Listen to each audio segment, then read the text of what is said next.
પ્રસંગ આવે છે કે ગિરિરાજજીની ભીતરથી શ્રીનાથજી પ્રગટ થયા. એટલે હવે એ કાલ પર આવ્યું. હવે સારસ્વત કલ્પથી આપણે આ કલિયુગના કાલ પર આવી કે અહીંયા આ યુગમાં પણ જે ઘટનાઓને જે લીલાઓને જે કૃપા પ્રભુએ કરી છે એ કદાચ અન્ય યુગોમાં પણ નહોતી કરી. એવી કૃપા કલિયુગમાં છે. એટલે વૈષ્ણવને કલિયુગ જોડે બહુ વાંધો નથી. અન્ય યુગોમાં ધર્મ સહેલો હોય પણ ધર્મી અઘરો મળવો. કલિયુગમાં ધર્મ કરવો અઘરો છે પણ ધર્મી પામવો સહેલો છે. આ યુગમાં સેવા માર્ગ પ્રગટ થયો જે અન્ય યુગોમાં નહોતો પ્રાપ્ત, સહજ નહોતો. અમુક ભક્તોએ કરી સેવા, અમરીશ રાજા આદિ, પણ સહજ સુગમ બધાને નહોતું. મહાપ્રભુજી કલયુગમાં આને સહજ માર્ગ કર્યો, સર્વ સુલભ કરી દીધો. તો આપણે વાર્તા તો સાંભળીએ છીએ કે ગિરિરાજજીમાંથી શ્રીનાથજી પ્રગટ થયા, પણ એ શ્રીનાથજી ગિરિરાજજીમાં પધાર્યા ક્યાંથી કે પ્રગટ થયા? પહેલા પધારે પછી પ્રગટ થાય. તો એવી પણ એક માન્યતા અને ભાવના કહેવામાં આવે છે કે જ્યારે અક્રૂરજી પ્રભુને લેવા માટે આવ્યા,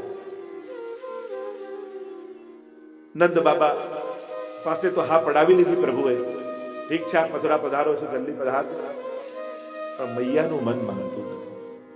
લાલન, તારા વગર એક દિવસ રહી નથી, તને કેમ કરીને જવા દઉં? પ્રભુ મનાવે છે, મૈયા હું જલ્દી પાછો આવીશ, વચન આપું છું તને. યશોદાજી કહેવા લાગ્યા, પણ હૃદયના એક ખૂણે એમ લાગે છે કે એક વાર તું વ્રત છોડીને જઈશ ને તો પછી ક્યારે પાછો નહીં આવે. પ્રભુ કહેવા લાગ્યા, મને જવા દે. માનતી નથી માં. ત્યારે પ્રભુ એમ કહે છે કે તને મારી સોગંદ છે. પ્રભુએ પોતાની સોગંદ આપી છે. પણ નંદ અને યશોદાજી કહે છે કે પ્રભુ આપના વગર અમે કેમ જઈએ, એક ક્ષણ રહી શકીએ એમ નથી. ત્યારે પ્રભુ નંદ અને યશોદાજીની સામે ઠાડા રહ્યા, કહેવા લાગ્યા, બાબા ભૈયા, મેં બ્રજમાં નિવાસ કરીને અનેકવિધ લીલાઓ કરી, અનેક સુંદર સુંદર લીલાઓ કરીને ભક્તોને સુખ આપ્યા. ભૈયા તમે બતાવો કે મેં આટલા રૂપ ધરી આટલી લીલાઓ કરી, એમાં તમને મારી કઈ લીલામાં અને કયા સ્વરૂપમાં આસક્તિ છે? ત્યારે નંદ અને યશોદાજી કહેવા લાગ્યા કે લાलन, तुमने ब्रज में बड़ी सुंदर सुंदर लीलाएं की, अनेकविध प्रकार की लीलाएं की, अनेक स्वरूप आपके धरे, सब लीलाएं सुंदर हैं, मनोहर हैं, पर प्रभु जब आपने गिरिराज जी को धारण किए और ब्रजवासियों की रक्षा की और आप गोवर्धन नाथ बने, वो स्वरूप हमें अत्याधिक प्रिय है. એ સ્વરૂપમાં અમને આસક્તિ છે, અમને સૌથી વધારે પ્રિય છે. અને એમ કહેવાય છે કે એ જ સમયે ઠાકોરજીએ પોતાનામાંથી આ શ્રીનાથજીનું સ્વરૂપ પ્રગટ કર્યું, જે બિલકુલ પોતાના જેવું જ હતું. પોતાના શ્રીઅંગમાં એ સમયે ઠાકોરજી નંદ અને યશોદાજીની આગળ ડાબો હાથ ઊંચો કરી, જમણો હાથ કટી પર રાખી, મુષ્ટિકા અને અંગુષ્ઠ બહાર રાખી અને આમ ઠાડા રહ્યા. આ સ્વરૂપ તમને આસક્તિ છે? આ સ્વરૂપમાં અમને આસક્તિ છે. અને એ જ ક્ષણે એવું ને એવું સ્વરૂપ શ્રીઅંગમાંથી પ્રગટ થયું શ્રી કૃષ્ણ. અને એ શ્યામ સ્વરૂપ 11 વર્ષ ને 52 દિવસની લીલા વાળું સ્વરૂપ પ્રગટ થયું. અને નંદ અને યશોદાજીને એ સ્વરૂપ સેવામાં પધરાવી દીધું અને કહ્યું, તમે આમને જે સેવા કરશો, જે આરોગાવશો, જે ધરાવશો, તમને એવું જ સુખ મળશે જાણે સાક્ષાત મારી જ સેવા કરી રહ્યા છે. કારણ કે મારા અને આ સ્વરૂપમાં કોઈ ભેદ નથી. હું છું એ આ છે અને આ છે હું છું. આ મારું જ સ્વરૂપ છે, આ મારું જ રસાત્મક સ્વરૂપ છે. એવું આ ભગવદીઓ દ્વારા ગવાયેલી ગાથા છે. અને એટલા માટે આજે જેના વગર એક ક્ષણ ન રહી શકતા હોય યશોદાજી, અને ખાલી થોડી જ દૂર મથુરામાં રહેતા હોય, તો એક માં ગોકુળ છોડીને મથુરા ન જઈ શકે? કેમ વ્રજ ભક્તો વ્રજ છોડીને મથુરા ના ગયા? એનું સૌથી મોટું કારણ એ જ છે કે અહીંયા શ્રીનાથજી રૂપ શ્રી કૃષ્ણ વ્રજવાસીઓને મળી ગયા હતા અને એટલા માટે ગોકુળ છોડીને મથુરા ગયા. અને એમ ગાથા કહેવામાં આવે છે ભગવદીઓ દ્વારા કે વર્ષો વીત્યા એમને લાલ લડાવતા લડાવતા અને એ જ કૃષ્ણનો આનંદ, કૃષ્ણ સ્વરૂપે, પ્રગટ સ્વરૂપે શ્રીનાથજી શ્રી કૃષ્ણ એક જ છે, કોઈ ભેદ નથી, લેશ માત્ર પણ ભેદ નથી. અને જેવી લીલા કરતા હતા ઠાકોરજી એવી જ લીલા પ્રભુ કરતા રહ્યા શ્રીનાથજી બાબા રૂપે. હવે નંદ અને યશોદાજીનો સ્વધામ પધારવાનો સમય આવ્યો અને ત્યારે શ્રીજી આજ્ઞા કરી કે આ મારું સ્વરૂપ આપ ગિરિરાજજીમાં પધારો, કારણ કે હજી મારે ઘણી લીલા કરી, લીલાથી વિખૂટા પડેલા ભક્તોને ફરી આ સારસ્વત કલ્પની લીલાના સુખ આપવા છે. અને ત્યારે નંદ અને યશોદાજીએ શ્રીજીના આ સ્વરૂપને ગિરિરાજજીની કંદરામાં ભરાવ્યું. અને નંદ યશોદા આદિ ભક્તો સ્વધામ પધાર્યા. આજે દૈહિક સ્વરૂપ તો આજે પણ બ્રજમાં બિરાજે છે. વર્ષો વીતે, જે ગર્ગ સંહિતામાં ઉલ્લેખ કરવામાં આવ્યો, મહાપ્રભુજી અનેક પ્રમાણો આપીને કહ્યું હતું, યેન રૂપેણ કૃષ્ણેન ધૃતો ગોવર્ધનો ગિરિ તદ્રૂપમ વિધતે તત્ર રાજન શૃંગાર મંડલે. ગર્ગ સંહિતામાં જેનું વર્ણન છે કે આ મારું રસાત્મક શ્રી કૃષ્ણનું સ્વરૂપ શૃંગાર મંડલ બ્રજમાં ગિરિરાજજીની ભીતર વિરાજે છે. અને સ્પષ્ટ રૂપે ગર્ગ સંહિતામાં લખ્યું છે કે અબ્જાશ્ચતુઃ સહસ્ત્રાણી તથા પંચશતાની ચ ગતાસ્તત્ર કલે રાદૌ ક્ષેત્રે શૃંગાર મંડલે. કલિયુગના 4500 વર્ષ વ્યતીત થશે ત્યારે આ પ્રભુનું સ્વરૂપ સ્વયંભૂ રૂપે પ્રગટ થશે ગિરિરાજજીમાંથી બ્રજમંડલ. સ્પષ્ટ શ્લોકો ગર્ગ સંહિતામાં લખેલા છે. ગિરિરાજ ગૃહ મધ્યે સર્વેશામ પશ્યતા નૃપ. બહુલાશ્વ રાજાને નારદજી કહી રહ્યા છે કે રાજન, બધાની આંખની સામે જોતા જોતા આ એવું સ્વરૂપ છે કે ગિરિરાજ ગૃહ મધ્યે, ગિરિરાજજીની મધ્યમાં, સર્વેશામ પશ્યતામ, બધાની આંખની સામે, સ્વત સિદ્ધમ ચ તદ્રૂપમ અરે પ્રાદુર્ભવિષ્યતિ. સ્વયંભૂ એવું આ શ્રી કૃષ્ણનું સ્વરૂપ બધાની આંખની સામે પ્રગટ થઈ જશે. અને કહ્યું, શ્રીનાથમ દેવદમનમ તમ વદિષ્યંતિ સજ્જના. અને આ સ્વરૂપને લોકો શ્રીનાથજી અને દેવદમન નામથી ઓળખશે. વિચાર કરો, આટલા 600 વર્ષ પહેલા મહાપ્રભુજી પ્રગટ કર્યા, પણ એનો ઉલ્લેખ હજારો વર્ષ પહેલા લખાયેલી ગર્ગ સંહિતામાં વર્ણિત છે. શ્રીનાથજીને આપણે પ્રભુ તરીકે જે માનીએ છીએ એ કેવલ કોઈ વૈષ્ણવની શ્રદ્ધા છે એટલે નહીં, પ્રત્યેક હિન્દુએ ને પ્રત્યેકે માનવું પડે. કારણ કે હજારો વર્ષ પહેલા આ ગર્ગ સંહિતા કોઈ પુષ્ટિ માર્ગી નહોતી લખી, કોઈ વલ્લભકુલના આચાર્યોએ નથી લખી, પ્રભુના પુરોહિત ગર્ગજી ઋષિએ લખી હતી. અને એમણે સ્પષ્ટ રૂપે આ નામોના ઉલ્લેખ આપ્યા કે શ્રીનાથ નામ કે આજે આપણે શ્રીનાથજી કહીએ છીએ એમ નહીં, ગર્ગ સંહિતામાં નામ આપેલું છે આ સ્વરૂપ. આપણે દેવદમન કહીએ એટલે આપણે પાડ્યું નથી, ગર્ગ સંહિતામાં ગર્ગજી કહી ગયા છે, આ નામે ઓળખાશે. તો વર્ષો વીત્યા, લગભગ 4500 વર્ષ વ્યતીત થયા છે. નાગ પંચમીના દિવસે શ્રીનાથજી બાવાની વામ ભુજાનું પ્રાગટ્ય શ્રીનાથજી ગિરિરાજજીની કંદરામાંથી થયું. બધાને આશ્ચર્ય થયું કે આ ભુજા કોની છે, આ કોણ છે. એ સમયે તો વ્રજવાસીઓને કઈ એવું જ્ઞાન નહીં, એટલે પર્વતના દેવ તરીકે ઓળખાવા લાગ્યા. આ પર્વતના દેવની પૂજા છે. કારણ ધર્મદાસ નામના આ વ્રજવાસી અને એમની ગાય રોજ પર્વત પર જાય અને ત્યાં દૂધ સ્રવે. આ ભુજા ઉપર બધા વ્રજવાસીઓને એમ થયું કે બે અવસ્થામાં આવું થઈ શકે કે આપમેળે દૂધ સ્રવે તો એવું થાય કે કોઈ અખૂટ ખજાનો અહીંયા હોય અથવા કોઈ દેવતા પ્રગટ રૂપે વિરાજતા, તો આવું સંભવે. અને ભુજાનું તો એટલું બધું મહત્વ વ્રજવાસીઓમાં વધી ગયું કે વ્રજવાસીઓ તો એની માનતા રાખવા લાગે. અને શ્રીનાથજી બાબા પણ એવી કૃપા કરે ને એવી લીલા કરે કે આ ભુજાની જે કોઈ માનતા રાખે એના બધા જ સંકલ્પો પૂરા થવા લાગે.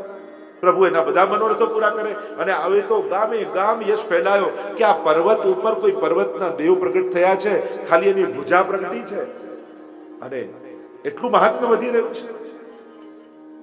પણ શ્રીનાથજી પ્રગટ થાય એના પહેલા શ્રીનાથજી પોતાની બધી વ્યવસ્થા કરે છે. રામદાસ નામના વૈષ્ણવ, અને આ રામદાસ ના પિતા બુંદેલખંડના રાજાના ચાકર. પિતા રોજ સલામી કરવા જાય બાદશાહને, બાદશાહ પગાર આપે, ચાલે. અને આ રામદાસના પિતાને એમ થતું કે મારો દીકરો એ રોજ સલામ મારવા આવે ને તો રાજા એને કામ પર રાખી લે તો એનું ગુજરાત ચાલે. પણ આ તો ઠાકોરજીના સેવા, પ્રભુનો ભક્ત વિચાર કરે કે મારું ચલાવનારો તો પ્રભુ છે, હું કોઈ લૌકિક વ્યક્તિની આગળ કેમ માથું ના મારું? અહંકાર નથી, પણ એક વૈષ્ણવતાનું ગૌરવ છે. વૈષ્ણવ તો સકલ લોકમાં સૌને વંદે, નિંદા ન કરે, બધાને આદર રાખે, પણ મારું કામ થાય એના માટે નમે એ વૈષ્ણવ નહીં. સ્વાર્થથી ને ભયથી નમે એ વૈષ્ણવ નહીં, સ્વાર્થથી બધાને નમી જાય, લાગણીથી બધા માટે નમીને બધાને વંદન કરીને આદર આપે. પણ મારું કામ નીકળે એવો સ્વાર્થ નહીં, તો મારું મસ્તક ઠાકોરજી સિવાય બીજે ક્યાંય ન લાગે, એવો સંકલ્પ છે. બાદશાહને સમાચાર મળ્યા કે આનો દીકરો મને નમવાની ના પાડે, બોલાવે તો 25 કોડા મારો. 25 કોડા મારવાની સજા કે ભલે કોડા ખાઈશ, પણ મારું મસ્તક પ્રભુ સિવાય ક્યાંય નહીં. કહ્યું આને જેલમાં પૂરો. જેલમાં પૂર્યો ને પ્રભુએ કઈ એવી લીલા કરી કે બાજુના પ્રદેશના રાજાએ ચઢાઈ કરી. જો ભક્તની રક્ષા તો ભગવાન પોતે કરતા હોય છે. જે ટેક રાખીને જીવે ને, વૈષ્ણવતાની ટેક જેના જીવનમાં હોય ને, એની ટેક પ્રભુ સાચવી લેતા હોય છે. ઘણીવાર લોકો એવા નિયમ લે કે બસ આ રીતે રહીશ, આમ જ ખાઈશ, આમ જ ખાઈશ. ઘણીવાર એમ થાય કે હવે કેમ સાચું? કઈ ને કઈ એવું થાય કે ઠાકોર સાચવી, પ્રભુ કઈ ને કઈ સાચવી લેતા, કઈ ને કઈ અનુકૂળતાઓ કરી આપતા. ચડાઈ કરીને બધા બંદીઓને છોડાવે. અને અમને બીક રહી કે મારા પિતા જો અહીંયા રહીશ તો બાદશાહની ગુલામી કરાવશે, એટલે છુપાઈને અહીંયા આવીને નિવાસ કર્યો છે બ્રજમાં. માથું ઓઢીને ભિક્ષા માંગીને જીવે અને પ્રતીક્ષા કરે કે શ્રીનાથજી ક્યારે પ્રગટ થશે. એમની સેવા મારે કરવી છે. મહાપ્રભુજીના વિદ્યા ગુરુ હતા માધવાનંદજી, એ પણ બ્રજમાં આવીને નિવાસ કર્યો છે. અહીંયા આ ધર્મદાસની ગાય રોજ જાય ને દૂધ સ્રવે, પાછા આવે ને દૂધ દોય તો કાંઈ ના નીકળે.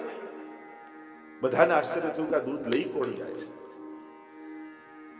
અને ઠાકોરજીના પ્રાગટ્યની ગાથા આપણા ભગવતીઓ ગાય અને જઈને જુએ તો કાંઈ અંદર કચરાની અંદર કોઈ સ્વરૂપ છે, ખાલી ભુજા બહાર છે. અને પૂછું બહારથી તમે કોણ છો? તો કે હું પર્વતનો દેવતા ગોવર્ધનના. અરે આપણા માટે શું કરીએ? તો કે રોજ આ ગાયનું, કારણ કે આ ગાય સાધારણ ગાય નથી, નંદ બાબાની ગૌશાળાના વંશની આ ગાય છે, ઘુમર ગાય.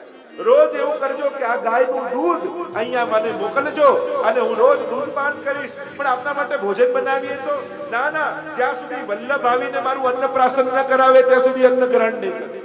મહાપ્રભુજી આવીને જ્યાં સુધી સખડી નહીં આરોગ આવે ત્યાં સુધી નહીં આરોગું, દૂધ પીને રહીશ અને વલ્લભનો વિરહ કરીશ. હવે તો રોજ એ સત્તુ પાંડેને, અને કહ્યું પ્રભુએ આજ્ઞા કરી, હવે આ ગાય સત્તુ પાંડેને આપી. એટલે ત્યારથી એ ગાય સત્તુ પાંડેની ગાય તરીકે ઓળખાવાની. અને એમનો ભત્રીજો ધર્મદાસનો કુંભનદાસ અને આ સત્તુ પાંડેની દીકરી નરો, બંને પર એવી કૃપા થઈ, નરોને આજ્ઞા કરી કે રોજ દૂધ પીવડાવવા તું આવજે અને તારા પર તારા હાથનું દૂધ આરોગીશ. અને અહીંયા પ્રભુ અનેકવિધ પ્રકારની લીલા કરી રહ્યા છે. પાંચમના દિવસે ભુજાનું પ્રાગટ્ય થયું અને હવે પ્રતીક્ષા કરી રહ્યા છે કે ક્યારે વલ્લભનું ભૂતલ પર પ્રાગટ્ય થાય અને મારા મુખારવિંદનું પ્રગટ કરે. ખૂબ મહિમા વધ્યો છે ભુજાનો. નાગ પંચમીના દિવસે તો મેળો ભરાવા લાગ્યો. આજે પણ એ પરંપરાથી બ્રજમાં નાગ પંચમીના દિવસે મેળો ભરાય. આજુબાજુના બધાના ગામના લોકો આવી ગયા, જુદી જુદી માનતાઓ રાખે. હે ગિરિરાજ બાબા, હે પર્વતના દેવ, મારું જો આ કાર્ય થઈ જશે, આપને આટલું માખણ, આટલા શેર માખણ ચડાવીશ, કોઈ કે આટલું દૂધ ધરાવીશ, કોઈ કે આવું દહીં આરોગાવીશ. અને ગિરિરાજ બાબા બધાના મનોરથો પૂરા કરે અને એમનું મહાત્મ્ય દિવસે ને દિવસે વધવાનું. ઘોડાઓ જ્યારે ચરવા નીકળે અને બપોરનો સમય થાય અને ગાયો ચરતી હોય, એમાંથી છાની વાની આ ઘુમર ગાય આખા ટોળામાંથી છૂટી પડે અને એકલી ધીરે ધીરે ગિરિરાજી પર ચડતી ચડતી છેક શિખર ઉપર પહોંચી જાય. અને આ ગોવાળીઓ પાછળ પાછળ જોવા જાય છે કે આ દૂધ જાય છે કે અને એ કંદરા એ ગહન ગુફા જેવું હોય એની ઉપર ગાય ઊભી રહી જાય અને દૂધ સ્ત્રવે તો સીધું શ્રીનાથજી બાબાના મુખારવિંદ પર આવે એની ધાર અને શ્રીનાથજી બાબા જીભ બહાર કરી લપ લપ લપ લપ કરીને આ ગાયનું દૂધ આરોગે પ્રસન્ન થાય ગાય પણ પોતાના સૌભાગ્યની સરાહના કરે કે મારું કેવું સૌભાગ્ય છે કે પ્રભુ મને આવી કૃપા કરી જ્યાં ગાય સ્ત્રવતી હતી વિદ્વાસીઓ પાછળ પાછળ ગયા અને એક મોટી શિલાની નીચે કંદરા હતી જ્યાં શિલા ખસેડી જુએ તો સુંદર કૃષ્ણનું અદ્ભુત શ્યામ વર્ણ સ્વરૂપ છે પૂછ્યું અરે તમે પર્વતના દેવ છો તમે કોણ છો તમારું નામ શું છે ત્યારે પ્રભુએ કહ્યું હું બીજો કોઈ નહીં હું સ્વયં શ્રીનાથ દિવસો વીતવા લાગ્યા વિક્રમ સંવત 1535 ચૈત્રવત એકાદશીનો એ પાવન દિવસ ત્યાં કાંકરવાડ ગામ અને યજ્ઞ નારાયણ ભટ્ટ એવા વિદ્વાન મૂળ પુરુષ નારાયણ યજ્ઞ શ્રુતિ અવતાર ભય સર્વજ્ઞ શાખા તૈત્રીય ગોત્ર ભારદ્વાજ તૈલંગ કુલ ઉદ્દીત દ્વિજરાજ એવા પ્રકાંડ પંડિત માનો વેદનો અવતાર એવા યજ્ઞ નારાયણ સોમ યજ્ઞ કરી રહ્યા છે જ્યાં આહુતિ આપી અને સાક્ષાત મદન મોહનલાલ પ્રગટ થયા બે હાથ જોડીને દંડવત કર્યા પ્રભુ બોલ્યા યજ્ઞ નારાયણ આપના કુળમાં 100 સોમ યજ્ઞ પૂર્ણ થશે ત્યારે હું પોતે તમારા વંશજ રૂપે પ્રગટ થઈશ વર્ષો વીત્યા અનેક અનેક વંશજોએ અનેક અનેક યજ્ઞો કર્યા છે લક્ષ્મણ ભટ્ટજી પ્રયાગમાં કુંભ મેળો છે આવ્યા છે સોમ યજ્ઞ લક્ષ્મણ ભટ્ટજીએ પૂર્ણ કર્યો છે એ તો ભૂલી પણ ગયા છે કે 100 પૂર્ણ થાય ત્યારે પ્રભુ અમારા કુળમાં પ્રગટ થશે યવનોનો ઉપદ્રવ થયો અને બધા જ કાશી છોડી છોડીને ભાગવા લાગ્યા આમને પણ થયું કે ચાલો પાછા દક્ષિણ તરફ જઈએ ઇલ્લમમાં ગારુજી ગર્ભવતી છે 7 માસનો ગર્ભ છે ચંપારણ્યમાં પધાર્યા પ્રસવ પીડા ઉપડી છે બાળક જન્મ્યું પણ મૃત જીવ લાગ્યું હલન ચલન કરતું નથી એક વસ્ત્ર લપેટી વૃક્ષની બખોલમાં રાખી ચૌડા ગામમાં આવીને નિવાસ કર્યો રાત્રિના સમયે પ્રભુ પધાર્યા લક્ષ્મણ ભટ્ટજીને કહ્યું ભૂલી ગયા તમારા પૂર્વજોને વચન આપેલું છે કે 100 સોમ યજ્ઞ પૂર્ણ થશે તમારા કુળમાં હું પોતે પધારીશ 100 સોમ યજ્ઞ આપના દ્વારા પૂર્ણ થયા છે જેને મૃત જાણીને મૂકીને આવ્યા છો એવું પોતે નંદ નંદન છે પાછા પધારો ને મારો સ્વીકાર કરો તુરંત ઇલ્લમમાં ગારુજીને જગાવ્યા તત્કાલ પાછા આવ્યા છે અને જ્યાં ચંપારણમાં આવીને જુએ તો અગ્નિ ચારે બાજુ ફરતો અગ્નિનો કુંડ અને મધ્યમાં શ્યામ વર્ણ સુંદર બાળક પોતાના ચરણના અંગુષ્ઠને મુખમાં પધરાવી કિલ કિલ કિલ કિલ કિલકારીઓ કરી થયું કે અગ્નિની મધ્યમાં બાળક મારું છે કેમ ખબર પડે લક્ષ્મણ ભટ્ટજીએ કહ્યું જો આપનું હશે તો અગ્નિ આપને માર્ગ આપી દેશે અને જ્યાં ઇલ્લમમાં ગારુજી આગળ વધ્યા છે વાત્સલ્ય જાગ્યું છે તનમાંથી દૂધની ધારા છૂટી છે ભાગતા ભાગતા જે બાળકની ઓર જાય અગ્નિ ખસી ગઈ છે વલ્લભને ગોદમાં લીધા છાતીએ ચાપ્યા છે અને મહામહોત્સવ ભૂતલ પર થયો છે જેવો ગોકુલમાં ઉત્સવ થયો એવો અહીંયા થયો પણ જે સમયે ચંપારણ્યમાં વલ્લભનું પ્રાગટ્ય થયું એ જ ક્ષણે ગિરિરાજજી ઉપર શ્રીનાથજીના મુખારવિંદનું પ્રાગટ્ય થયું શ્રી મહાપ્રભુજી પુષ્ટિ માર્ગ કેવો દિવ્ય માર્ગ છે બીજી જગ્યાએ પ્રભુને ગુરુ બતાવે અહીંયા તો એવો માર્ગ છે કે પ્રભુ અને ગુરુ બંને પ્રગટ્યા જ એક દિવસે એક જ દિવસે ત્યાં શ્રીજીના મુખારવિંદનું પ્રાગટ્ય અને એ જ દિવસે મુખારવિંદ રૂપ વલ્લભ ગુરુ રૂપે આપણા માથે પધાર્યા આ ભૂતલને સનાત કરી છે આ એ દેવ વિમાન અને ચળચળ મોટો મહોત્સવ ચરિત્ર આવ્યું મહાપ્રભુજી પ્રકાંડ વિદ્યા અભ્યાસ કર્યો છે પ્રકાંડ વિદ્વાન થયા છે બધી જ વિદ્યા સહજમાં ગ્રહણ કરી લીધી બાલ વલ્લભ હજી તો થોડા મોટા થયા મામાને ત્યાં પધાર્યા છે વિદ્યાનગરમાં દિગ્વિજય કર્યો છે 3 વાર ભારત વર્ષની પરિક્રમા કરવાનો સંકલ્પ કર્યો છે હું સેના માટે ભૂતલ પર આવ્યો શ્રી વલ્લભના ભૂતલ પર પધારવાના સંકલ્પો કારણો કયા ભાગવતનો અર્થ પ્રગટ કરવો સેવા માર્ગ ચલાવવો દૈવી જીવોને બ્રહ્મ સંબંધ આપીને શરણે કરવું આપ તો અંગ બંગ કલિંગ કૈકટ મગધ મારુ સુરસિંધ તે તામસના અધર્યા પરતાપ પદર જગ ખુડા ચરણારવિંદથી એક ધોતીને ઉપરનો ધારણ કરી દૈવી જીવોના ઉદ્ધાર માટે પધાર્યા 2 દિવસ પહેલા જે જગ્યાએ કથા હતી હું કહેતો હતો કે ઇતિહાસમાં પહેલી વાર એવું બન્યું કે કૂવો પોતે જઈને તરસ્યાઓને ગોતી રહ્યો છે. આ કૂવો ઘરે ઘરે જઈને તરસ્યાઓને ગોતે છે કે મારા દૈવી જીવો ક્યાં છે. મહાપ્રભુજી હવેલી બાંધી એક જગ્યાએ બેઠા નથી રહ્યા. એક સાધારણ ઝૂંપડીમાં પણ દૈવી જીવ રહેતો હોય ભારતના કોઈ પણ ખૂણે તો મહાપ્રભુજી ત્યાં સુધી પહોંચ્યા છે અને દૈવી જીવને સમર્પિત કર્યા છે. परिक्रमा चाली रही है. परिक्रमा दीजी चित आई और झारखंड में प्रभु ने जताई अब के मोही मिलो मन भान. અને ત્રીજી પરિક્રમા કરતા કરતા મહાપ્રભુજી ઝારખંડ પધાર્યા અને ત્યાં પ્રભુએ આજ્ઞા કરી, હે શ્રી વલ્લભ, હવે આપનો વિરહ સહન થતો નથી. આપ પધારો વ્રજમાં, મને પ્રગટ કરો અને દૈવી જીવોના ઉદ્ધારનો માર્ગ પ્રશસ્ત કરો. મારે તો દૈવી જીવોના ઉદ્ધાર માટે વિરાજવું છે અને હું જ્યારે પ્રગટ થઈશ તો આ બધા દૈવી જીવો ખેંચાઈ ના જેમ કોઈ લોખંડનો ભૂકો અને રેતી ભેગી થઈ જાય તો એને છૂટી પાડવી બહુ અઘરી. ખબર ના પડે કે આમાં લોખંડનું વેર કયું ને માટી કઈ, પણ એની ઉપર લોહી ચુંબક મૂકી દો ને તો બધું લોડું ખેંચાઈ ચોટી. એમ દૈવી કીબિત જાની ન જાય, આસુરી સો મિલી રહત સદાઈ, ભિન્ન હોય સો કોન ઉપાય. દૈવી ને આસુરી એવા ભેગા થઈ ગયા છે, જુદા કેમ પાડવા ખબર પડતી નથી. તો કહું શ્રીનાથજી બાબા રૂપી લોહી ચુંબક મૂકી દો, આ બધા દૈવી જીવો ચોટી જશે. આપ પહેલા છૂટા પડી જશે અને શ્રીજીના શરણાગત થઈ જશે. અને શ્રીનાથજી બાબાએ આજ્ઞા કરી એ જ ક્ષણે મહાપ્રભુજી પરિક્રમા પૃથ્વીની મૂકી અને સીધા પધાર્યા છે બ્રજમાં પધાર્યા અને ગિરિરાજને આશ્વાસ દીધો ધરી કોમલ ચરણ અને હરખે તે સામે આવ્યા ગોવર્ધન ઉદ્ધરણ. અને મહાપ્રભુજી પધાર્યા અહીંયા સદુ પાંડેના ઘરે અને દાન કરતા ભગવતીઓ. મહાપ્રભુજી પધાર્યા સદુ પાંડેના ઘરે. અહીંયા શ્રીનાથજી બાબા તત્પર થઈ રહ્યા છે, ક્યારે વલ્લભ પધારે, ક્યારે એમને પાપ ભીડું, ક્યારે મારી સેવા જગતમાં પ્રગટ કરે. સદુ પાંડેને ત્યાં કામ કર્યો છે. સદુ પાંડે પ્રસન્ન થયા, અરે આ એક જગતગુરુ વલ્લભાચાર્ય છે, એને માયાવાદનું ખંડન કરી બ્રહ્મવાદની સ્થાપના કરી.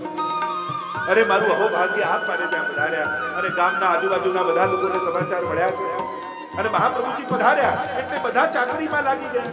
સદુ પાંડેની દીકરી પણ આચાર્ય ચરણ પધાર્યા છે, તૈયારીઓ કરી રહી છે અને તૈયારીમાં એટલી વ્યસ્ત થઈ ગઈ કે શ્રીનાથજી બાબાને દૂધ પીવાનો સમય થઈ ગયો અને નરો આપવાનું ભૂલી ગઈ. એટલે શ્રીનાથજી બાબાએ અવાજ લગાવ્યો અને અહીંયા ગાન કરતા ભગવતીઓ ગઈ અને અહીંયા સદુ પાંડેને ત્યાં કામ કર્યો છે. નરોને અવેર થઈ ગઈ એટલે પ્રભુ ભૂખ્યા થયા. પર્વત પરથી અવાજ લગાવ્યો, ઓ નરો, ઓ નરો, મેરો દૂધ લાવ. અને મહાપ્રભુજીના કર્ણમાં શબ્દો પડ્યા, વચનમ મધુરમ. અરે આવો મધુર અવાજ કોનો છે? સદુ પાંડે કહે કે પર્વતના દેવ પ્રગટ થયા, દેવ દમન નામથી પ્રગટ થયા. એમનો મહિમા તો અપરંપાર છે. જે ભક્તો જે મનોરથો કરે બધા પૂરા કરે છે. અહીંયા વ્રજમાં તેમની ખૂબ માનતા છે. અને નરો તો વહેલી કટોરામાં દૂધ લઈને દોડતા પ્રાણ જીવનને પાયા દૂધ, પ્રભુને પાયા દૂધ અને પાછી આવી. મહાપ્રભુજીએ કહ્યું, નરો અહીંયા. નરો આવી કહ્યું કે કટોરો બતાવો. જોયું તો કટોરામાં થોડા દૂધના બિંદુ હતા અને મહાપ્રભુજી પોતાના હસ્તમાં લઈ પ્રભુનું અધરામૃતનું દૂધ પાન કરી ગયા. કૃષ્ણ અધરામૃતા સ્વાદ સિદ્ધિ રક્ત સંશય. પ્રભુનું અધરામૃતનું દૂધ પાન કરી પરિતુષ્ટિનો અનુભવ કર્યો છે. અને રાત્રિના સમયે એ વૃક્ષની નીચે મહાપ્રભુજી બિરાજમાન થયા સદુ પાંડેના ઘરે. બધા જ નગરવાસીઓ ગામવાસીઓ આવીને ઊભા છે, બેઠા છે, શાસ્ત્રોની ચર્ચા ચાલે છે. અરે આચાર્ય ચરણ, આપ અહીં પધાર્યા છો, આપ તો સર્વ શાસ્ત્રના જ્ઞાતા છો. આજે દેવ દમન પ્રગટ થયા એમનું કોઈ ગ્રંથોમાં પ્રમાણ છે? મહાપ્રભુજી કહે આમનું તો અનેક ગ્રંથોમાં પ્રમાણ છે અને ગર્ગ સંહિતાના અનેક પ્રમાણો આપી, ભાગવતજીના અનેક પ્રમાણો આપી અને સિદ્ધ કર્યા છે. આ કોઈ સાધારણ સ્વરૂપ નથી. આ તો શ્રી કૃષ્ણ સાક્ષાત પોતે શ્રીનાથજી રૂપે વિરાજમાન છે. આમને કોઈ દેવતા ન ગણશો, આ કોઈ સાધારણ દેવ નથી. આ તો દેવ દમન એવા પૂર્ણ પુરુષોત્તમ રસો વૈસહ છે. એવા પૂર્ણ પુરુષોત્તમ પોતે પ્રગટ થયા છે. કલિયુગમાં દૈવી જીવનના ઉદ્ધાર માટે પધાર્યા છે. નક્કી કર્યું કાલે બધા જ વૈષ્ણવોને સાથે લઈ અને અમે આ ગિરિરાજજી ઉપર જઈશું અને શ્રીનાથજી બાબાને પ્રગટ